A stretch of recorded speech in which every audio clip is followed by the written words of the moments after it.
Yeah, that won't do. How about this one? No, I'll tell you what, I'll just start the podcast. Oh, welcome back to the Andrew Culture Podcast. I like to gather interesting people around me, and I'm speaking to someone today who I've known for a very long time, I think about 20 years. And with this podcast, I want to speak to people who have made what some people might consider quite brave decisions in their life, or sort of made quite a right-hand turn or left-hand turn. And today's guest is one Avi Kniznik.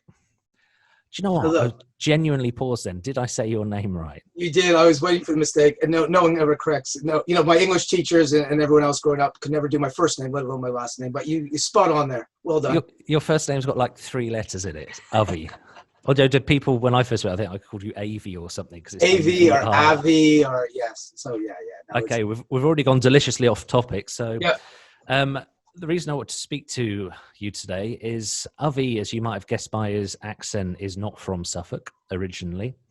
Avi grew up in Toronto. Do you want to just tell us ever so quickly about your life in Toronto? You don't have to go into tons of depth, but just Yeah. What do you remember about it? What did you like about it? What did you dislike? Fine. I missed the city. So I grew up in downtown Toronto, city boy, not in the suburbs. I miss a bit of the food, the lifestyle, especially now living in the country in the UK. But what brought me over here was a woman many years ago. So that's what made me come over to the UK. What else do I miss? It's just the culture as well. Growing up with family that I don't have, I have my wife's family here, but I miss my siblings and missing my nieces and nephews and all that stuff growing up. So that's some of the stuff I miss. But actually, when I go back, I've been back a few times, not many times. It's quite expensive. After stuffing my face with all the good foods and going to the hot dog stand and putting all the toppings on, getting my money worth, I realized after a day or two, I'm not really missing as much as I thought I was. So yeah. Okay, so do you think kind of Britain's your home now? Oh yeah, it is. Yeah. If people ask what home is, I always say the UK now. After 21 years being in the UK, married to an English woman, having kids that are born and bred in this country. Yeah, no, I call myself, British nowadays or English or whatever you want. Okay, so the first kind of brave thing you did in my mind was moving from Toronto to the UK. Did it feel like a big decision at the time, or did you?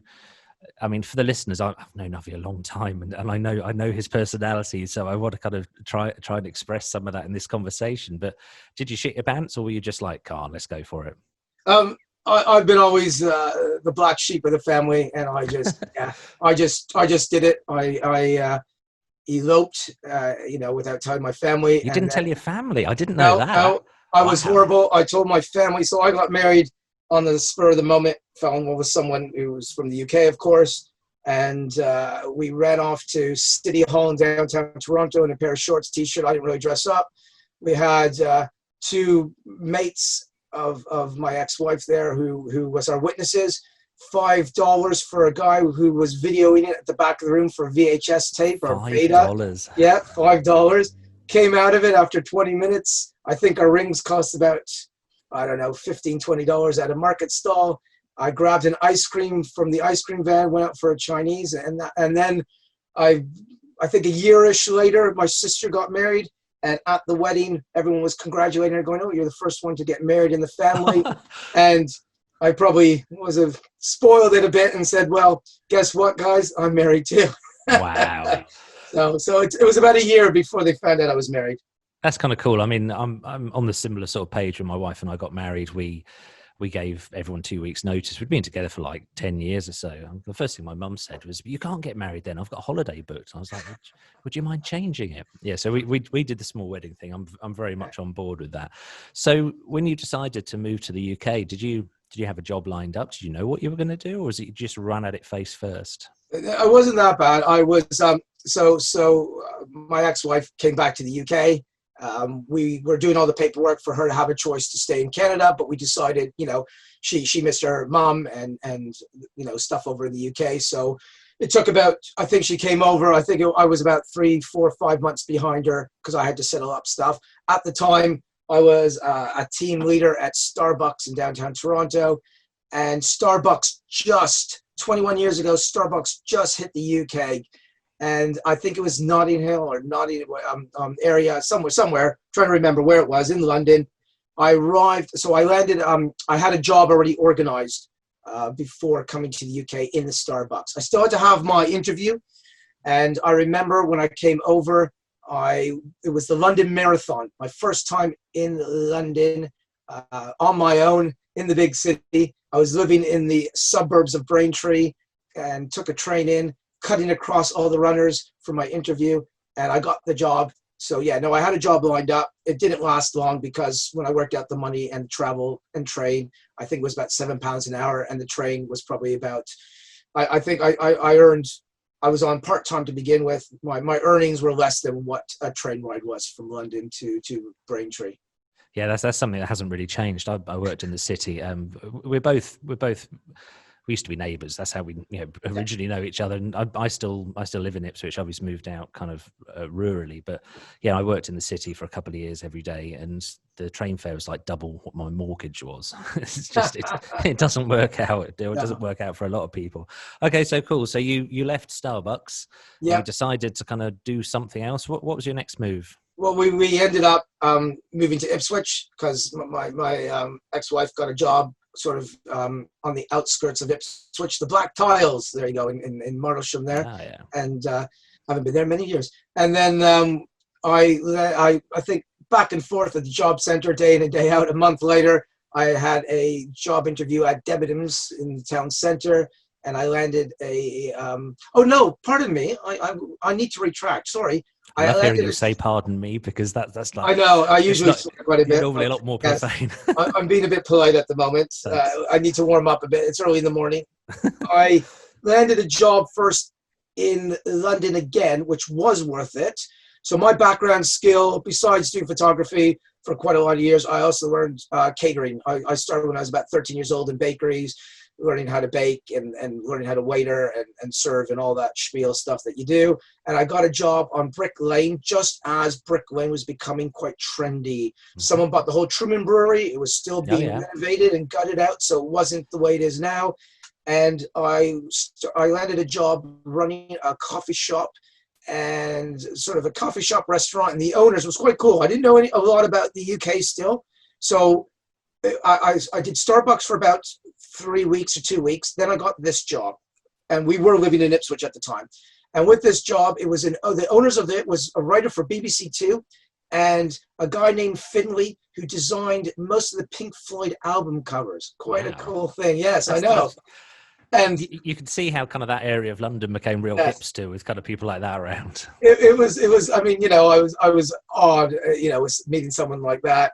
And they had no idea how to run a coffee shop. And because my experience of managing places and running places, they thought they'd pick my North American brain because they wanted that concept for their place. It was going quite well. I worked there for about 2-3 months at very good money. They paid for my train. They gave me a good salary. But I think it was more to pick my brains, because just at that 2 months and 30 odd days of a trial period, thank you very much. You've done wonderful. But we're going to do X, Y, and Z. So I was let go, unfortunately. But the cool thing about this place, I used to have celebrities come in. I didn't even know who they were because I didn't watch English TV then. I had people from the Soup Kitchen, the TV show. I think there was EastEnder TV stars. There was Talvin Singh, who was a big DJ guy. Yeah, I know Talvin Singh, Yeah. And they used to come in. I used to serve them. To me, they're like anyone else, but the staff was in awe.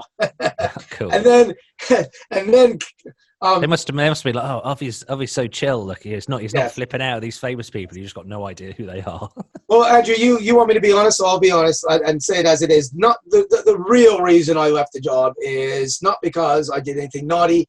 It was also a music venue, so they had musicians come in there, DJs and singers and that, sort of an open mic, but they were quite talented. I had to allow them to snort cocaine in my office.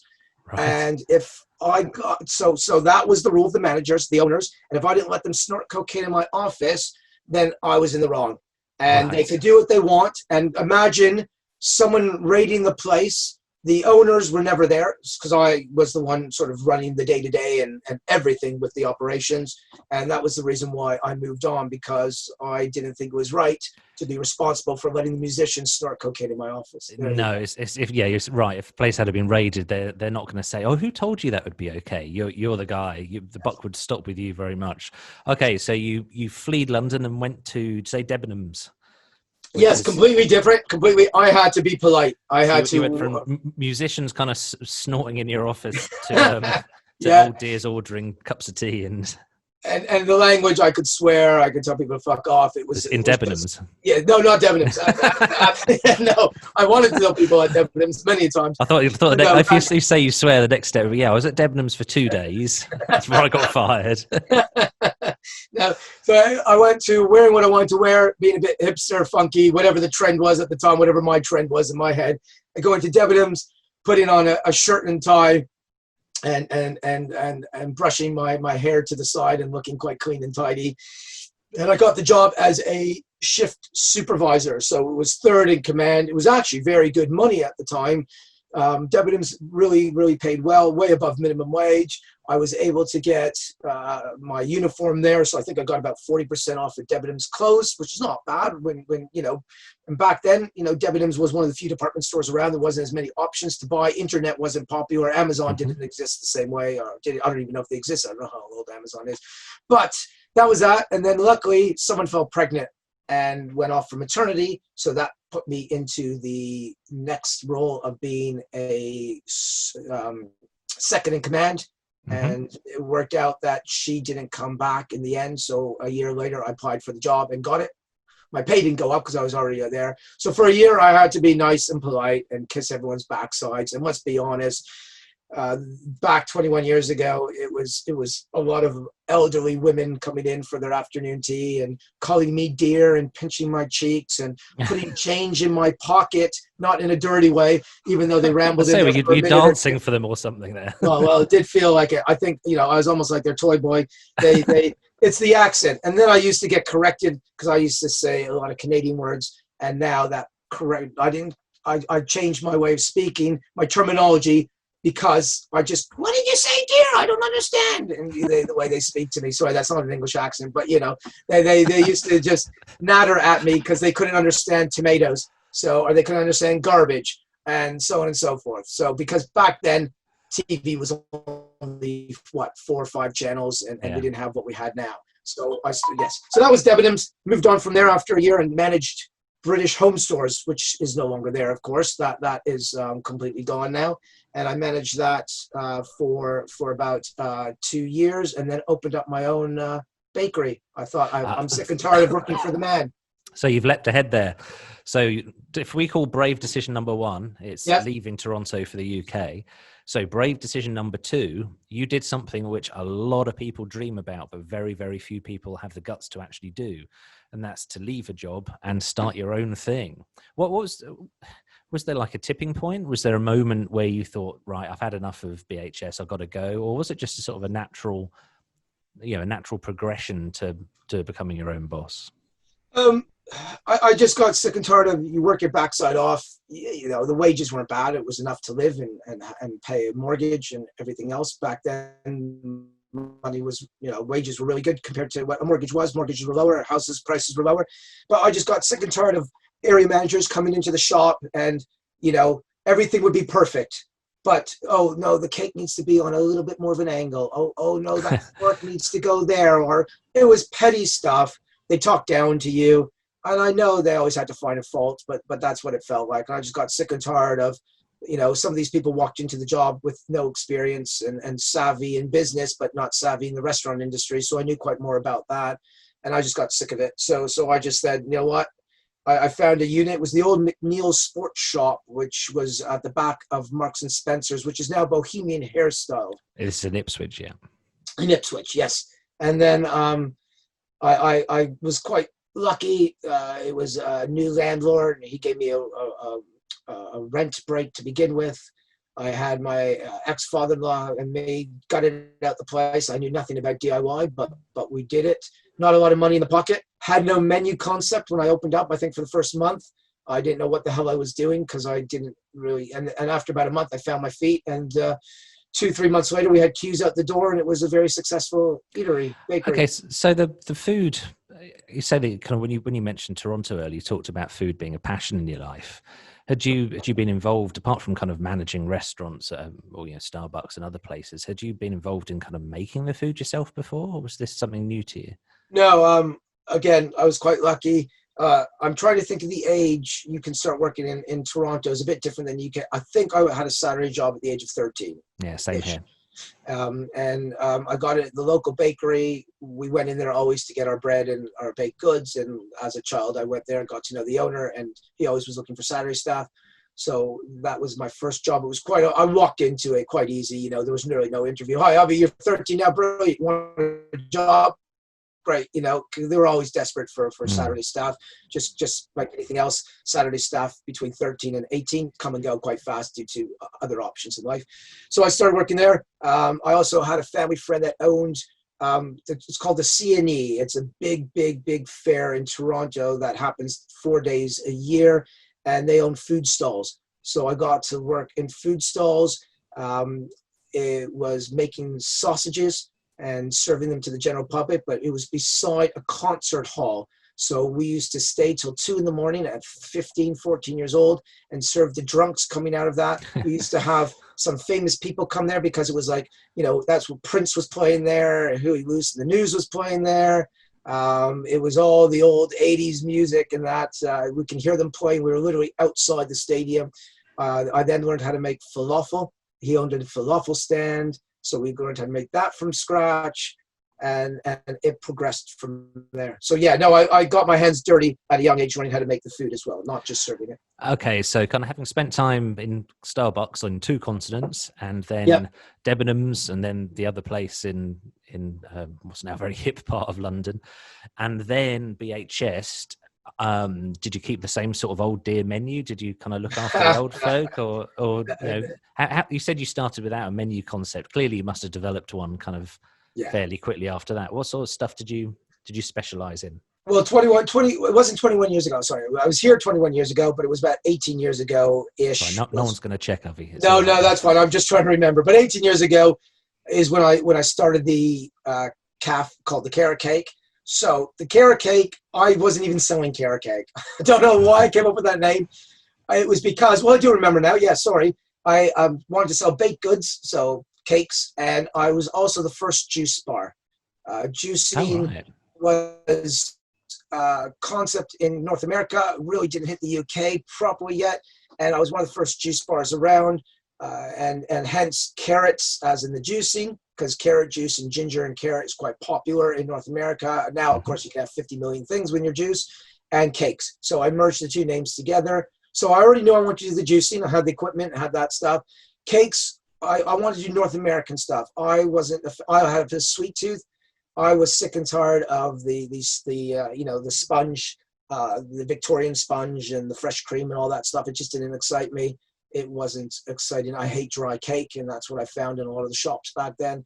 So I also bought a waffle maker and made waffles from scratch and had maple syrup and bacon on waffles. So I was trying to bring as much of the Canadian concept, Canadian stuff that I knew wasn't here. I didn't reinvent anything, but we were lacking in that stuff. 18 years ago, there was nothing Canadian around. Yeah, I was going to say, you were pretty far ahead of your time. I can remember coming to eat, and I ordered something called Baba Ganoush, which at the time literally felt like being on the Starship Enterprise and ordering Klingon food or something. It was so wild. It's difficult for people, especially kind of younger people now, to remember that back then, sort of, this is not 200 years ago. This is 20 years ago. This is 2001, 2003 time.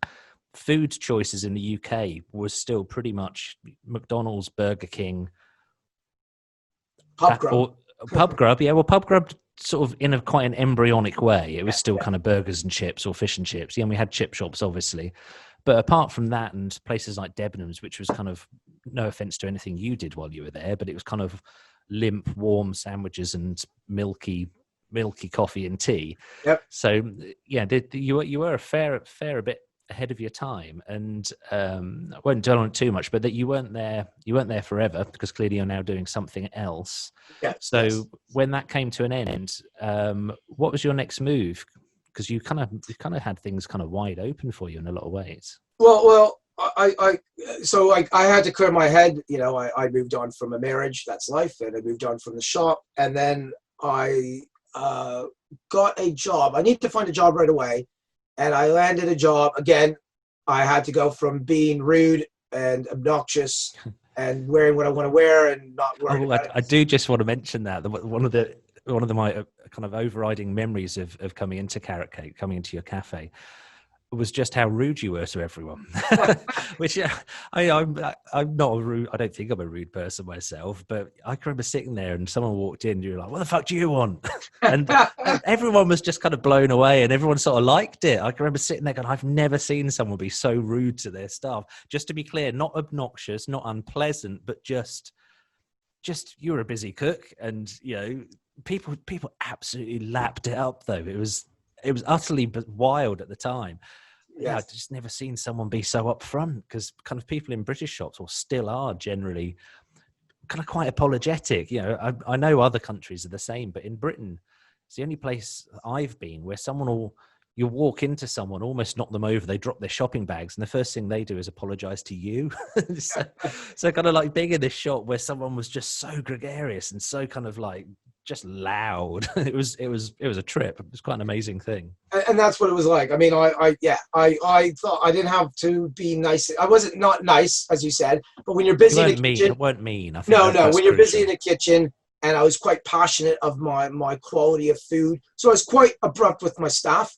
When I had the Carrot Cake, I treated them well financially. They were above minimum wage, way above it. I never took out of the tips. I know a lot of owners and managers will dip their hands into the tips.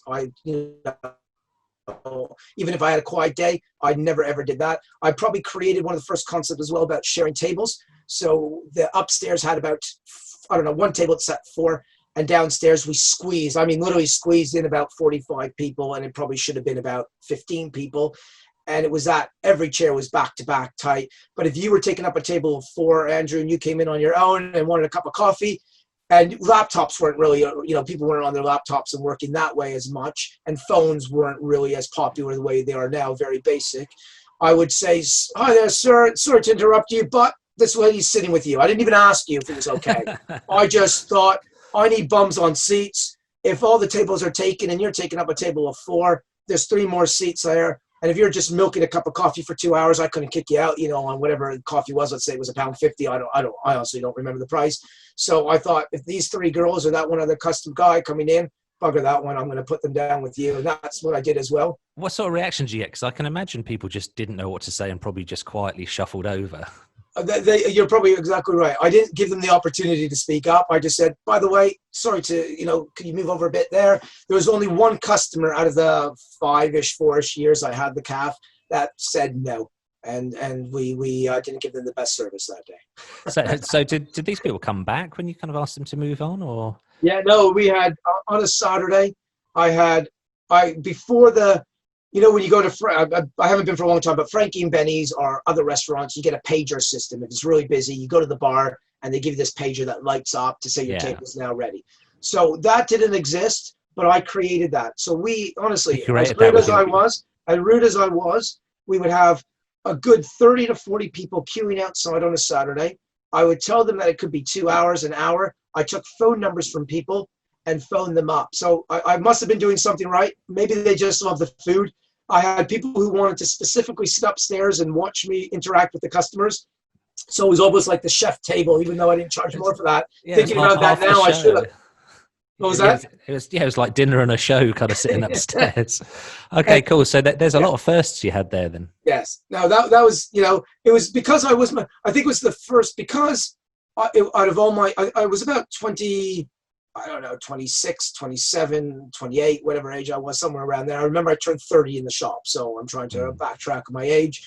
I was the first time in life I didn't work for somebody. I didn't have to go by anyone's rules. I didn't have to kiss someone's backside. So I just thought, bugger that, I'm going to do my way. And if you like it, you like it. I had a customer once come in. We made everything from scratch. And this story is quite funny. I did chicken Caesar salad the proper way, really gloopy dressing, big chunks of chicken, and a huge portion. So this couple orders their salad, and one of my staff members comes upstairs. Now the staff was all knowledgeable of the food. I wouldn't let them serve it if they didn't know what was going on. So they sort of questioned the staff. The customer said, no, it is a Caesar salad. And the customer kept on arguing. I just, at that point, I'm stressed out because I'm quite busy. I probably threw something across the kitchen, went downstairs cursing away, and it was a full house downstairs. Now I had some cookbooks in the kitchen. I never used them, but they were there a point of reference. And don't ask why. I had a book about salads. Never used it, but there was a book about making salads. It was a North American book. So the customer goes to me and says, great Caesar salad. We've been to New York. We've been to Toronto. This is not a chicken Caesar salad. I go, what do you mean? It's missing carrots. It's missing celery. It's missing walnuts. I said, that's a Waldorf salad. And we argued back and forth. I went back upstairs, and by fluke, that book was in the kitchen, brought it downstairs, opened it up to the page of chicken Caesar salad, and opened up there. I said, here you go. I said, thank you very much. You've pissed off my staff. Don't pay for the food, and there's the door. So I did kick out people that were complete assholes. The reason why is customers always think they're right. I'm not arrogant about it all. I know it all because I don't. But I hate it when a customer treats a staff member like shit. So because I was my own boss, I didn't have any area manager, regional manager, head office to answer.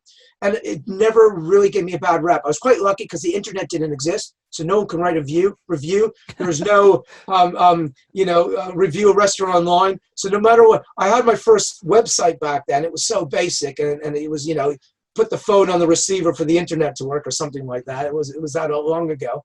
So yeah, it gave me options and opportunities to be free. Okay, cool. So it did. Yes, sorry, I'm rambling on, but yeah.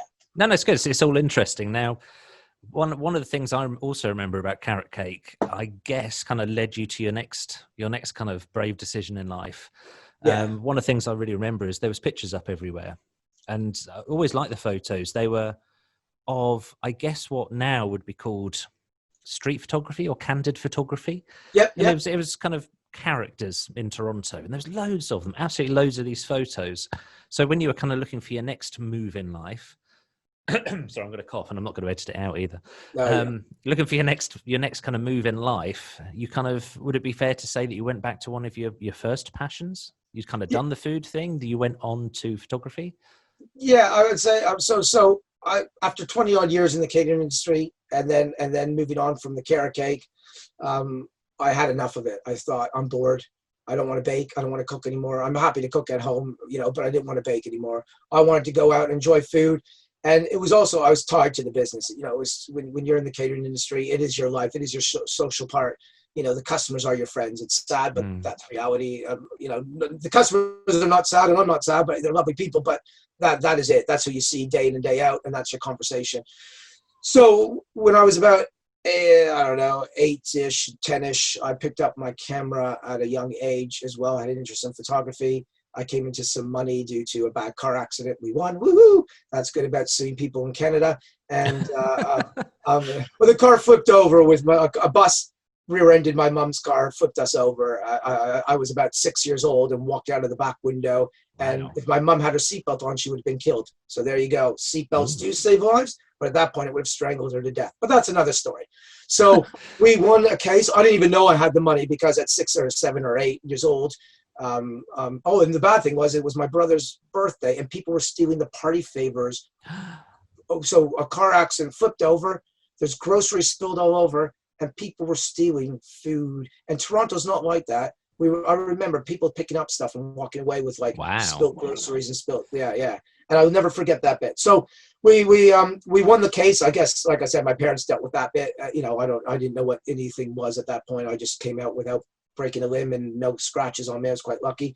And so was my two siblings that was in the car with me and my mom. And when I turned 15 or 16, I came into about, $6,000, give and take, Canadian dollars. So that was a lot for a 16-year-old child to come in. So with photography, I went to summer camp. I used to go to summer camp, and summer camp, they teach you hobbies. You can learn photography, you can learn basketball, baseball, and different skills. And I always had my heart set on the photography. So I learned darkroom skills.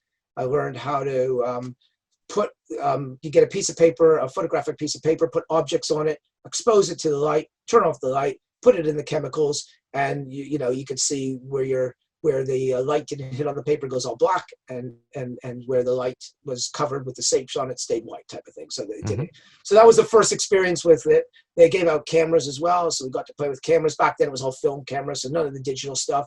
You learned how to put the film in your camera. You learned how to expose properly. Again, everything manual. I had a little meter in the camera that went up and down. In the middle was spot on. Was, over and underexposed, and that was it. It was 100% manual, nothing else. You had to use your skill. So of course, a lot of it was over or underexposed, because at that time I was learning.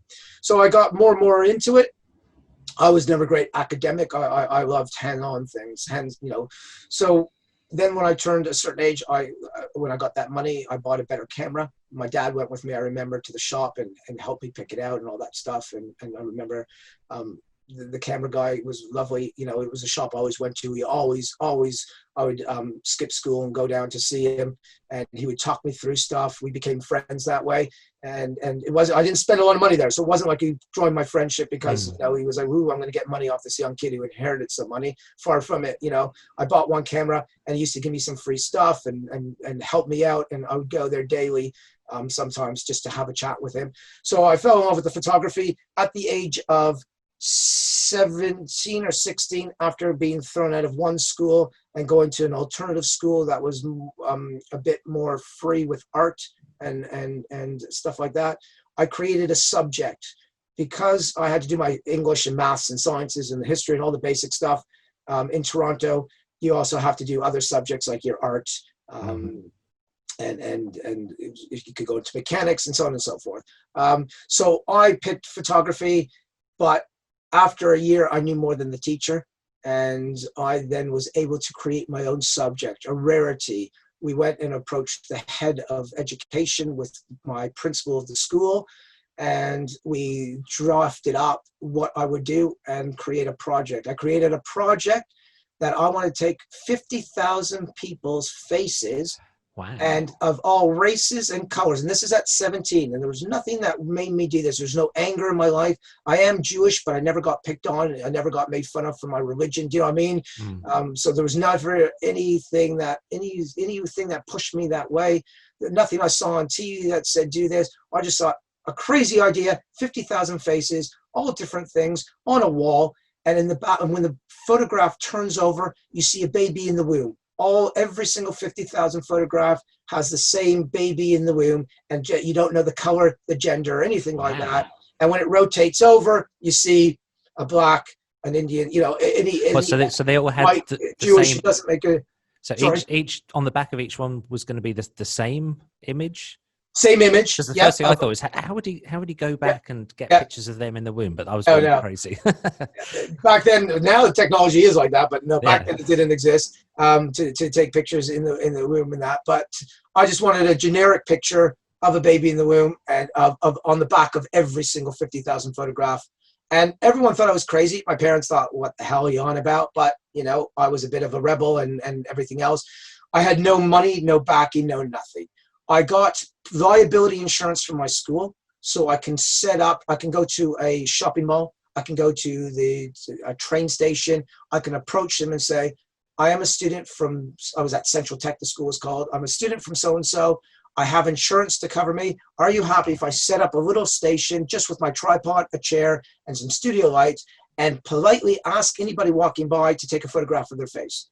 And this is 16, 17, no teacher backing me. Like they backed me as in school, but I had to do all the football myself. I got millions of rejection letters saying no, but thank you very much. Good on you, good on you, good on you, good on you. I then landed at the Toronto Science Centre. It is no different than any other science centre in London, museum. It is that big. I got permission to go there. The liability insurance opened up the door, because without that, I couldn't get in there. See, I wouldn't have even thought of getting liability. The fact you were 17, I mean, did the teachers tell you needed to get it, or was it? No, I just thought of it. If someone tripped over my tripod, if someone tripped over a chair, don't know what brought it up. and by fluke, I got it, because looking back now, when they found out I got it, by head of the school, everyone was confused how the board gave me that liability insurance. It was a bit of it was almost, no one understands how I got it. I still have the paperwork somewhere because it was wild. A cool thing to get. And I still have the rejection letters, because I think the rejection letters made me stronger. That was the coolest thing. I went to every famous landmark and place in Toronto, in the outskirts, and rejection. So I got the Science Center thing, set it up. And here I am set up, and every time someone walks by, I'm a very confident person. I would jump in front of you. It doesn't matter who you were. I'd say, hi there, my name is Avi. I'm from Central Tech, I'm doing a photography project on humankind. I want to take a close-up of your face, not zoomed in, but just an 8x10 photograph from your chin to the top of your head. You don't have to smile. You don't have to do anything. Just stare at the camera. If you want to smile, by all means. All you have to do is sit in the chair. It's about 30 seconds of your time, because I got all my settings accurate. So it wasn't like I had to put a light meter under their face. Everything was spot on. So, you get, and I also had a waiver form. I said, look, I want to use it in a project. I just need your permission. So I got every single person who I took a photograph sign a waiver form that I had the copyrights to their face and their photograph. And I would say that one in 3, 1 in 2 said yes. So it got quiet at about lunchtime at the Science Center after I had a busy morning. And this guy comes by in a suit chatting to this woman. And he didn't know when I was there, because, not everyone in the Science Center, the staff working there, are going to know what I'm doing there. I didn't realize this is one guy who's on the board who works on all the exhibits in the Science Center. He happened to be in there that day and have a meeting. So when he walked by, of course, I stopped him. I treated him like anyone else. And I asked him if he wanted to do his photograph. He sat down and I took his photograph. And then he probably had about an hour conversation with me about who I am, what it's about. He explained who he was, of course, and we went, he goes, I love this. We're working on a humankind exhibit in the Science Center. We would love you to come to the board of directors in about a week's time to talk to them. I shot myself. Imagine 16 or 17 years old talking to a board of directors on a museum or a science museum. But as a part of what you're doing, you'd already taken a massive chance. Yes. Already gone well out of your comfort zone. Yeah, no, it was, so it was amazing. I mean, I was flying, you imagine, you go home and you're like, I did a happy dance probably all the way home on the bus. So I almost didn't think it was real, but he did call me again. He gave me his number, confirming the meeting, the time and all that. So I brought whatever material I had, I also told the school, because again, I was still in school for this project. So the school still had to know what was going on. It wasn't a personal and private project. It was through school to get a grade. And I attended the meeting, again, putting on a nice shirt and very nervous. I just remember, I'm sure I looked like I had the biggest wet armpits at the time and everything else. It was quite a nervous experience for me, but I did it. He introduced me. He introduced a bit, and then I spoke in front of the board. It turned out at the end of the meeting, they gave me a $10,000 check. What? Yeah, at 17 years old, I had a $10,000 check. They wanted to back my project financially, so they gave me the money for materials, for putting the project together, for putting it, getting the film, because the film, and getting it developed, because I wasn't gonna, even though I had a dark room, which I used in my parents' sauna. Don't ask, but that was where I did the dark room. I wouldn't be able to develop and process, 50,000 images. So here I am, a young boy with a 10,000, and I didn't sign anything. It was based on trust. I had a check for $10,000. Wow. So I cashed that check as soon as I got it. It's in my bank account. I started working on the project. I then got a letter backing from them, which opened up a lot more doors as well. So I started going in more places like the train station, the CN Tower, the bottom of the CN Tower. I got permission to be down there. So I was hitting tourists as well. I wanted to go in busy spots. Even though Toronto's a busy city, if you're going from A to B and you have your lunch break, my chance of bugging you at lunch, you're like, piss off, little boy, go away. I need to make some money and go back to work, and you're grabbing your sandwich. So, I needed tourist areas. So being in a train station when people are waiting for their train was a good place. Trying to think if I went to the airport. I may have gone to the airport as well, and all these places. And I started doing this, and I did it. I reached my goal. Cool. They own the exhibit. So part of the thing was I got my grade. I passed in school, of course, but the agreement was I had no copyrights to the exhibit. Okay, my name was around it, so it's not an issue. But because it needed to be used for the science center, I had to transfer all the copyrights to them. So I couldn't print the photograph off and use it for my personal use. Not an issue. I did keep the negatives, which they never asked for. So don't ask that. So I still have most of those faces and negatives still. So if I really wanted to reproduce it, I could. Now they created this exhibit, the Humankind exhibit. It was, I don't know, 80 to 200 different things inside this one exhibit. It's a permanent exhibit. It's still there to date. Wow. And my wall is not as big, so they created the wall. It's an 8 by 10 square. And when it rotates, you see the baby in the womb, exactly what we said. And when it rotates around, you see all these different faces. And it's still there now. Still there today. So yes. How many years has that been there? I'm 47 in December. Nearly and I was about 16 years. Or 17. Yeah. That's amazing. So that, I mean, part of the point of kind of me starting this podcast is trying to find, I didn't know any of this, by the way. I've known Avi a long time. This is all new information to me, but I kind of, I wouldn't say prove, but I want to show people that sometimes if you make that ballsy decision, even if you don't know what you're doing, something fairly kind of, something quite magical can happen. So you've had a permanent exhibit in a museum in Toronto for 30 years. Yeah. That is absolutely and no one knows it. And sorry to interrupt you, Andrew, but no one knows it unless you're my family or the person that the photograph, because my name's not on the exhibit. So I have some negatives to show you. I can say, look, here's the original negative. Do you know what I mean? That's my only proof.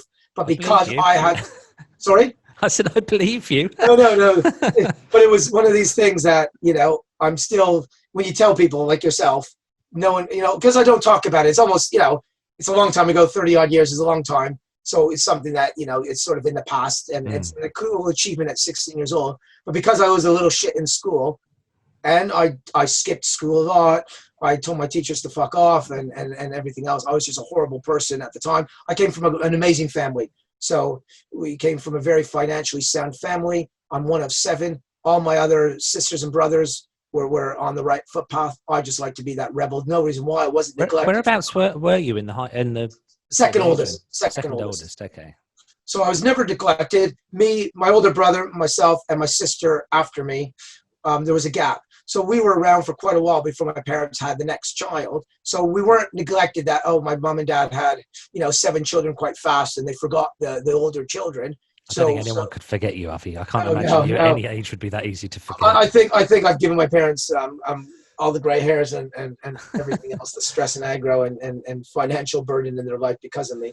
But no, it was, you can, as you said earlier, you can achieve everything. Everything I've said I want to do, like owning the carrot cake, doing this photo project, yes, there was a lot of obstacles in the way, but I said, fuck it. And I just did it. So let's bring us. I just noticed how long we've been talking. Let's bring the story kind of forward. Yep. So kind of you went back to your photography roots and you started a wedding photography business. How long ago was that now? So about 12-ish years ago, after I left the carrot cake and did other jobs in between, I did a friend's wedding. I was supposed to be. I was getting into photography again and rekindling my passion. And a friend of the family, they asked one of their friends to photograph their wedding, and he asked if I could come and assist him. So I was going to be his assistant. And it turned out that his wife was pregnant, had the baby the day of the wedding. I get a call at 2 a.m. or whatever time it was, going, sorry, Avi, I'm not going to be able to come. You're thrown in the deep end. It's all yours. And this guy didn't really do weddings either, but he had an eye for photography because he was a friend. You really got a history of just running face first at stuff, because most people 2 o'clock in the morning, hi, can you do this job? And it's a high pressure job. I've done a bit of wedding photography, as you know. Yeah, it's a high pressure job, and I can imagine most people getting that phone call would just be like, nah. They're kind of like, knowing you and kind of what listeners have already learned about you, I do admire the fact that you clearly just sort of went, yeah, all right, give it a go. So yeah, no, it was scary. There's a lot of pressure on a wedding day, and back then again, we don't have the stuff we didn't have the stuff to edit the same way, even though 12 years ago is not a long time ago, but we've come a long way just on technology from then. And I did the wedding. It came out really well. Very pleased. They were pleased. And then then I started doing wedding fairs.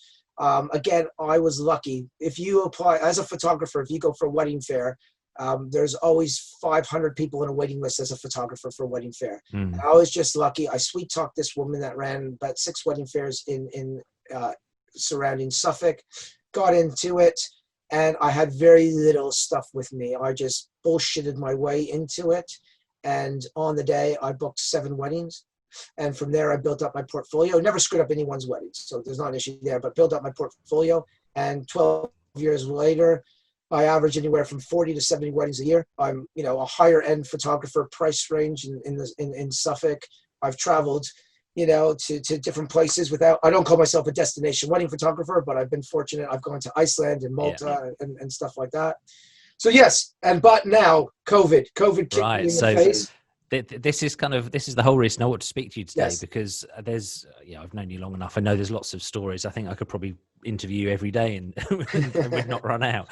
But so kind of long story short, kind of made the jump into working for yourself again as a wedding photographer, established yourself very quickly, became very busy, and got some good kind of plaudits, kind of had lots of kind of some magazine coverage, and things are going well. Things are going real well. And then February, March 2020, and we're recording this start of August, everything stopped. The world stopped.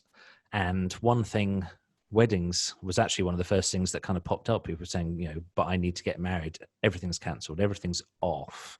So I spoke to you at the time, and we kind of commiserated with each other a bit, because I've still been able to work through this, but in a very different way. But you can remember having a conversation with you, and you were just saying, look, pretty much it's stopped. That's it. It's you're not a negative person. So you didn't say it's over. You just said it's stopped. What am I going to do? What am I going to figure out? And then seemingly within a matter of hours, you rang me back. You said, right, I'm going to do, what did you decide you're going to do? No wedding work, no money coming in. Everything's stopped. Everything's absolutely ground to a halt.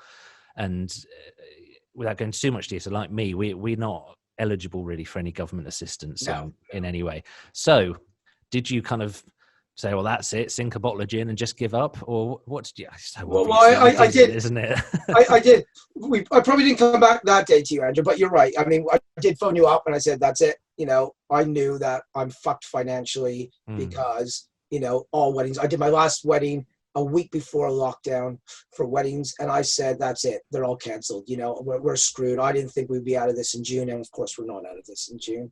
And I thought, what do I do? I was a bit down about it. We are going to be a bit down about it after 12 years building up a business. Being human, isn't it? I mean, being confident is one thing, but you have to, in my experience, you have to accept the downers. We're not child TV personalities. You have to. You can't just ignore the negative. You do have to acknowledge it. Yeah. So it was a bit shit. I did probably drown my sorrows in a bottle of gin, but that's about it. I didn't become an alcoholic, so it wasn't that bad. And then I have 2 young children, so homeschooling distracted me a bit, but it didn't bring the money in. Distracting. That's about the mildest, most positive way anyone I know has described homeschooling. Distracting, right? So I was fortunate that in the village I live in, my children go into a cooking lesson during half terms or school holidays and all this spiel. And it's the elderly women that teach it. You pay a $5 and they entertain the kids for 4 or 5 hours, and they get to learn how to bake and cook and that. So my children have been going there since we've lived in the village for about 8 years, and they've been doing that, give and take. So the woman couldn't do it because she was self-isolating, and of course we couldn't meet up because things were canceled. So I phoned her up and I said, do you have Facebook? Because she's an elderly woman, and I don't mean that in a bad way, but some people don't, even young people don't have Facebook, so it's fine. And I said, do you understand technology? She says, yeah, I'm fine with that. So I hooked her up a Facebook group, private group for the Mendlesham Cooking Club. We live in Mendlesham. So we got the cooking club sorted. I said, I don't want to run it. I don't want to cook it. I don't want to know anything about it. I will want to partake in it. So she said, no worries. So I helped promote it, and that was about it. And every Wednesday for 3 months at 10 o'clock in the morning, we would do a cooking class. We had the recipes on a PDF downloaded to us. We'd get the ingredients. It wasn't easy to get the ingredients because even flour was like dust. Flour just disappeared, didn't it? It was hard to get. Toilet paper was easy to get. It was the flour and chocolate I always chips. wonted why these people were wiping their ass with flour. So chocolate chips and flour and yeast were like impossible to get. Impossible to get. Don't ask, but yeah. So my son, who's younger, didn't have the attention span after 1 or 2 lessons. He would rather be on his tablet, which is fine. So my daughter and I got a liking to it, and she's very, very particular like me and just got the knack of it. And from doing that, I started baking a lot and making unusual stuff. So I love sticky steamed buns from a Chinese restaurant, and you can't get that in Suffolk. So I learned how to make that after slow cooking meat, marinating meat for a week and slow cooking it for 7 hours and then dicing up just to get one steamed bun excited me. So I had the time on my hands to do stuff and fell in love with cooking and baking again. I thought, do I want to do pecan pies again and carrot cake and all that spiel stuff that I used to do in my shop because they were quite popular? But I thought it's very time consuming. There's a lot of work involved, and I didn't have a commercial kitchen. So I started making bagels just for the house. I thought, oh, I fancy bagels. Don't know why. I then taught myself how to make salt beef because I'm sorry to anyone that's vegetarian or vegan. I love my meat, so I learned how to make salt beef. I also learned from different recipes from grandmother and other stuff like that to rekindle stuff I was taught to make homemade gherkins. I can eat a jar of pickles a day. I just love proper pickles, not the ones we get in the UK. Smell great. Oh, I'm pickled inside. What's that movie with Adam Sandler? That's just the gin, isn't it? That too. So I thought, how could I make money? Everyone was doing food was allowed. Takeaway food was allowed. People who set up home cooking at home was allowed to have a business. They were able to, pubs and restaurants and everything else reestablish themselves. And this was coming, but this was already 2 months into lockdown. And maybe I was a bit late in it. And I thought, okay, I needed to figure out what I want to do. So I decided to do 4 different products: the mustard, the pickles, the salt beef, and the bagels, everything made from scratch. I did a test market. I sent it out. Sorry, Andrew, I know you weren't included in it. I know. And you still haven't tried the goods yet. And I haven't. I'm desperate to. I know. I went to 14 different people. As supportive as my wife is, she was like, look, I don't want to get your hopes down, but, I'm not sure it will be. But, by all means, give it a go, because is there a market for that? My brother-in-law, who works with massive companies over his years, he now runs his own business, who has marketed Jordan cereals and different big products, and he worked on £1 million products. He's like, okay, price points we talked about. I don't know I think that made too expensive. Will people really want to bake, and so on and so forth. So I was just like, I went and got the feedback from them, but I still ignored them as I do. And the feedback from everybody, there was, out of the 14 people, 4 of them I knew. So I always wipe those opinions off because they're going to be nice to me on purpose. Yeah. And the 10 I didn't know, I rated quite a high score on it. So I said, that's it. I worked on all the packaging, the material, the branding, the logos, everything. And what are we in? It took me about 3 weeks from the test product to go live. So I've been going about 7 weeks now. It's called Bagel or Bagel, the old way of spelling bagel, the way they say it in London. It's a Polish way of saying it. And that's turned around. We now spell it Bagel, but it used to be Beigel. And I created this business. You created it fast, really fast. Very fast. So we make 7 different flavor bagels. They're 100% vegan, or they're also meat. So I use vegan bacon, and instead of real bacon, I use vegan cheese. And so I gave the option. Even though I eat meat, I wanted everyone who has different dietary needs to sample my goods. I started making gluten bagels, but it's a hard process, so I'm not pushing that yet. And on a Saturday, so I cure the salt beef. I cook it for 4 hours-ish on a Friday, pack it all up, and Saturday morning after baking for 5 hours, I'm on the road hand delivering in Suffolk. And I go quite far in Suffolk. I've been all the way to Aldeburgh and which is a good hour drive, and into Diss, so a bit of Norwich and Norfolk and stuff like that. And it's gone. So my first week, yeah, there was a lot of family and friends who supported it, and there was some strangers that found me as well. No website, just advertising on Facebook, and it went well. From day one, I sold out the first Saturday, and every Saturday since, we've been selling out. I had 3 shops approach me. I didn't approach them on Instagram. And again, I only have about 150 followers on Instagram. It's a new business. And 3 people approached me to ask if I did wholesale. So I'm now, as of yesterday, we are in 3 shops. We're in Nourish, which is towards Woodbridge Way. I'm in Hank's Deli, which is a vegan. They own a vegan restaurant, a vegan pub, and a vegan deli / supermarket. Mm-hmm. And I'm in Debenham, a village on about 15 minutes away, in a coffee house there. So you can sample my bagels. You can sample the pickles. I'm not doing the salt beef wholesale. It's just a lot more work and a lot more restrictions. Okay, so at the moment, to produce stuff like that. at the moment, just for people listening to this, I know you have plans to start doing postal. Is that right? Yeah, I started. So I got a lot of requests for people all over the UK wanting my bagels, and I was like, this is crazy. Never tried the goods, but just excited. They liked, I guess, the picture and the feedback of people. People are leaving reviews, and the reviews are very positive. And I kept on saying, sorry. And I thought, how do I get it? It took me about a month to find a broker, because DPD, DHL, they didn't want to know me. They say they're here for the small person. Fuck that, when they're complete assholes. The arrogance to them, I felt slimy. I had to shower after talking to the sales reps. They just talk down to you like you're a piece of shit. Just to be clear, if any lawyers from any of those companies say this is Avi's opinion and he's entirely entitled to his opinion, I may or may not share that opinion. No, that is fine. It's just I'm sad, because I wish the CEO of the businesses would see how their staff run the business. So unless they're told to do it that way. This goes back to kind of your experience with customer service way back in your shop. Yeah. It's a two-way street. If you're going to be a jerk to people, don't what do you think you're going to get in return? Anyway, so it's going well. I found a broker who got the price right. I then did my first postal order. I want to do a postal order once a month at the moment. I did one last month, and it went crazy. I mean, I delivered to Cardiff, to London, all over the place. And these people came to me. They get a dozen vegan bagels or a dozen normal bagels, but they're not normal, but not, meat in it.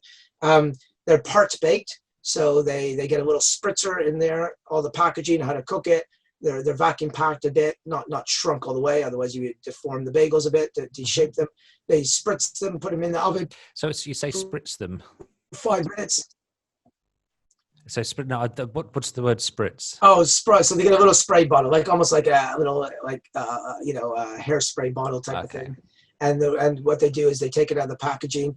They put a bit of water on it, so it's to evenly spray the water on the bagel, and they put them in the oven for about 5 minutes, and they get fresh baked bagels, as crispy as fresh as what will come out of my oven in their own house.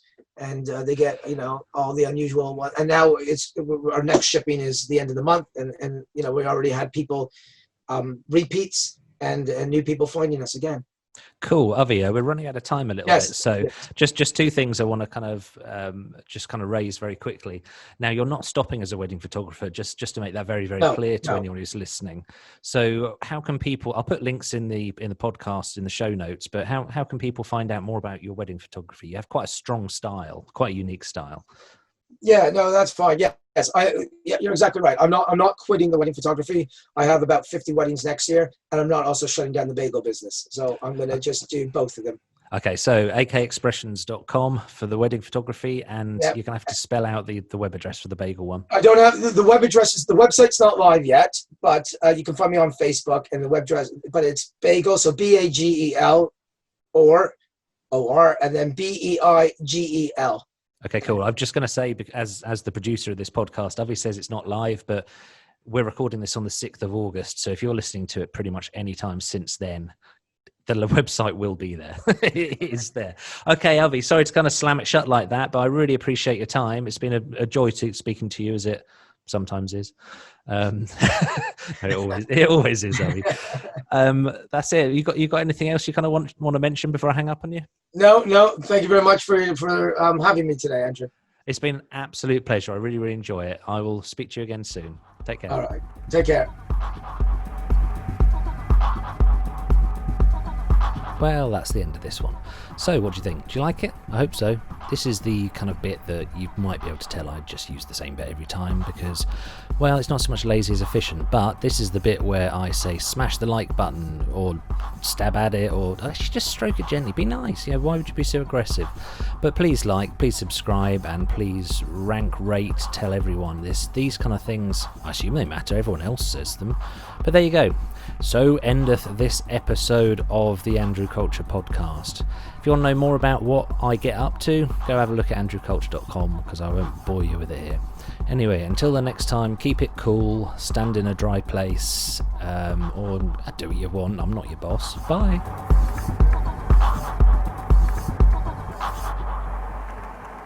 We don't know for sure. I think weather can be changeable.